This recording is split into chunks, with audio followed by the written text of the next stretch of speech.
جنہوں نے ان کی فضیلت مانگنے سے انکار کیا۔ خدا کی قسم وہ میرے بیٹے کو شہید کریں گے، پھر وہ میری شفاعت نہیں پائیں گے۔ حضرت عائشہ رضی اللہ تعالیٰ عنہ سے روایت ہے کہ ایک روز رسول اللہ صلی اللہ علیہ وآلہ وسلم کی گود میں حضرت حسین بنت علی رضی اللہ تعالیٰ عنہ موجود تھے اور آپ انہیں کھلا رہے تھے اور ہنسا رہے تھے۔ حضرت عائشہ نے کہا، یا رسول اللہ صلی اللہ علیہ وآلہ وسلم، آپ اس بچے کو اس قدر پیار کرتے ہیں؟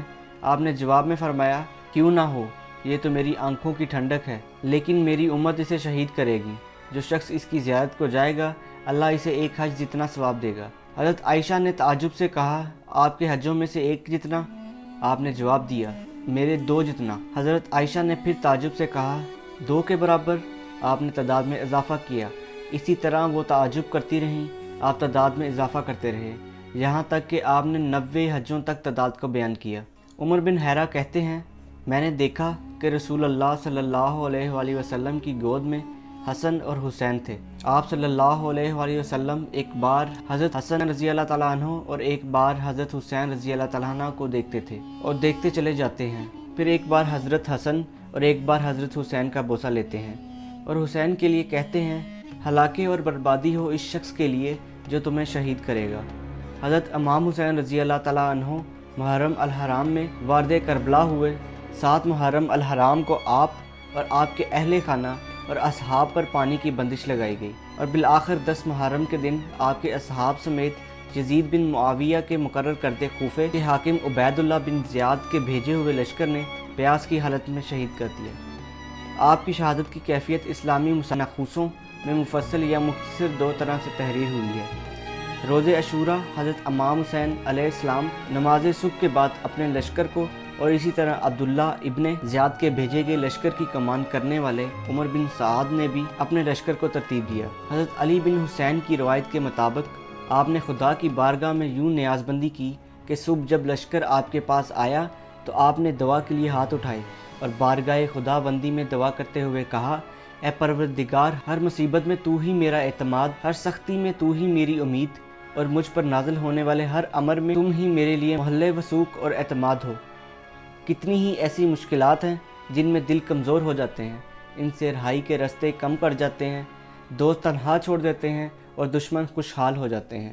میں تمہارے پاس آیا ہوں، میں تم سے اس لیے ان کا شکوہ کرتا ہوں کیونکہ میں غیروں کی نسبت تجھے زیادہ دوست رکھتا ہوں۔ بس تو مجھے ان سے آسودگی عطا کر، ان سے دوری نصیب فرما، اور تو ہی ان کے لیے کافی ہے۔ تم ہر نعمت کے ولی اور اچھائی کے مالک اور ہر چاہت کی انتہا ہو۔ حضرت امام رضی اللہ تعالیٰ عنہ نے نبی اکرم صلی اللہ علیہ وآلہ وسلم اور والد کی خفیوں کی حدیث کے لیے خطبہ ارشاد فرمایا، جس میں انہیں نصیحت کی، اپنے آنے کا مقصد کیا اور انہیں ان کے خون سے اپنے ہاتھ رنگین کرنے سے باز رہنے کی تلقین کی، میز تناب حجب کی خاطر اپنا خاندانی تعارف کروایا اور اپنا نسب بیان کیا، اپنی نسبت رسول خدا صلی اللہ علیہ وآلہ وسلم کی زبان مبارک سے جاری ہونے والی بعض احادیث بیان کی، اور اپنی صداقت اور سچائی کی گواہی کے لیے بعض اصحاب رسول صلی اللہ علیہ وآلہ وسلم کا نام لیا کہ ان سے سوال کرو، کیا انہوں نے یہ اپنے نبی کی زبان سے نہیں سنا؟ جنگ میں حضرت امام حسین رضی اللہ تعالیٰ عنہ نے پہل نہیں کی، بلکہ جنگ کی ابتدا لشکر عمر بن سعید کی طرف سے ہوئی، اور پہلے آپ کے اصحاب نے آپ پر جان نثار کی، اور پھر بنی ہاشم کے جوانوں نے امام پر اپنی جانیں نثار کی۔ اس دوران نماز ظہر آپ کے اصحاب نے اپنی آپ کی ابتدا میں ادا کی۔ امام حسین رضی اللہ تعالیٰ عنہ اپنے اسباب اور بنی ہاشم کے جوانوں کی شہادت کے بعد اپنی سواری پر سوار ہو کر قوم اسکیہ کے سامنے آئے اور ایک خطبہ ان کے سامنے ارشاد فرمایا، نیز چند اشعار کی صورت میں بیان فرمائے کہ میں آل ہاشم مصر علی کا بیٹا سب سے بہتر ہوں، میرے فخر کرنے کے لیے یہ کافی ہے۔ مخلوق میں سب سے زیادہ قابل تکریم میرے جد رسول اللہ صلی اللہ علیہ وآلہ وسلم ہیں، وہ چراغ الہی ہیں۔ میں چچا جعفر کوس لجاہین کہا جاتا ہے۔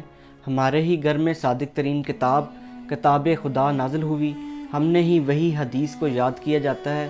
بعض مقام پر چند اور اشعار بھی ذکر کیے ہیں۔ اگر اس مارکے کا ذکر کیا جائے کہ امام علیہ السلام کے ساتھ 3 یا 4 اصحاب باقی رہ گئے تو آپ نے میدان جنگ میں جانے سے پہلے اپنے جامے کو کچھ جگہ سے پھاڑ لیا تاکہ انہیں شہید ہو جانے کے بعد ان کے لباس کو لوٹا نہ جائے، لیکن حضرت امام حسین کے شہید ہونے کے بعد ابجر بن کعب نے انہیں لوٹا اور حضرت امام حسین کے جسم عطر کھوارجاں دیا۔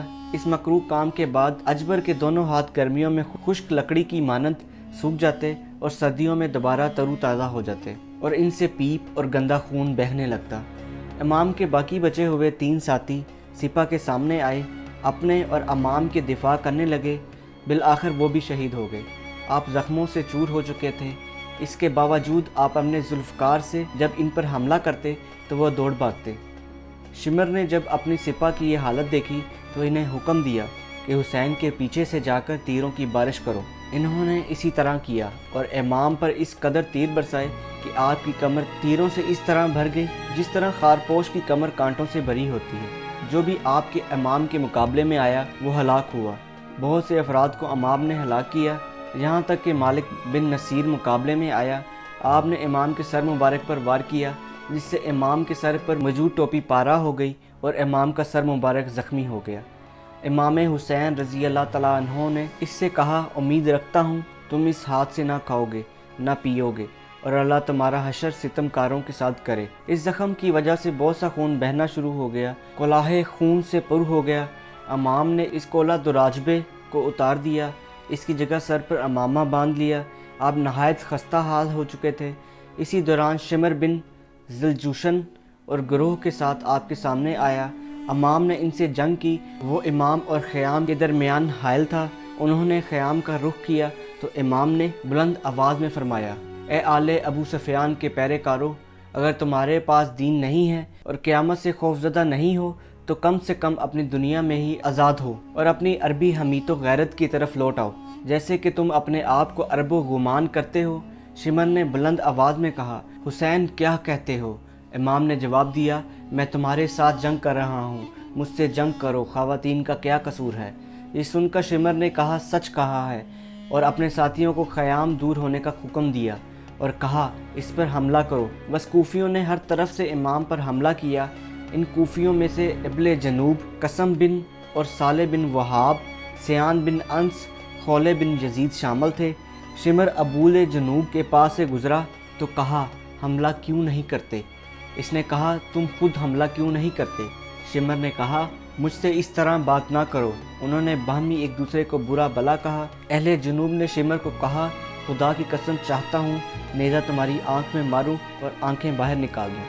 شمر نے جواب دیا، اگر میں کچھ کرنے کی قدرت رکھتا تو میں کر گزرتا۔ شمر نے پیادہ سپاہیوں کے ہمراہ حضرت امام علیہ السلام پر حملہ کیا۔ امام علیہ السلام نے اس میں مقابلہ کیا اور انہوں نے آپ سے دور ہٹایا، یہاں تک کہ انہوں نے امام کو گھیرے میں لے لیا۔ اسی دوران ایک نابالغ بچہ چاند کی مانند دھمکتے ہوئے چہرے کے ساتھ عبداللہ بن حسن قیام سے برآمد ہوا اور حضرت امام علیہ السلام کے ساتھ آ کر کھڑا ہو گیا۔ حضرت زینب اس بچے کے پیچھے خیام سے باہر آئیں تو امام نے آپ سے خطاب کیا، بہن اسے سنبھالو، لیکن بچے نے جانے سے انکار کر دیا اور وہاں مقامت اختیار کی اور کہا، خدا کی قسم اپنے چچا سے ہرگز جدا نہ ہوں گا۔ ابجد بن کعب نے امام پر تلوار سے حملہ کیا تو بچے نے کہا، اے خبیث عورت کے بیٹے، اے خبیث عورت کے بیٹے، اے خبیث عورت کے بیٹے، اور ساتھ ہی ساتھ کہا کہ کیا تم میرے چچا کو قتل کرے گا؟ اس نے تلوار سے امام پر وار کیا تو عبداللہ نے امام کو بچانے کے لیے اپنا ہاتھ سامنے کیا۔ ہاتھ تن سے جدا ہو گیا اور گوشت کے سہارے لٹکنے لگا۔ عبداللہ نے آواز کی، اے مجان! امام نے اسے اپنی آغوش میں لے لیا۔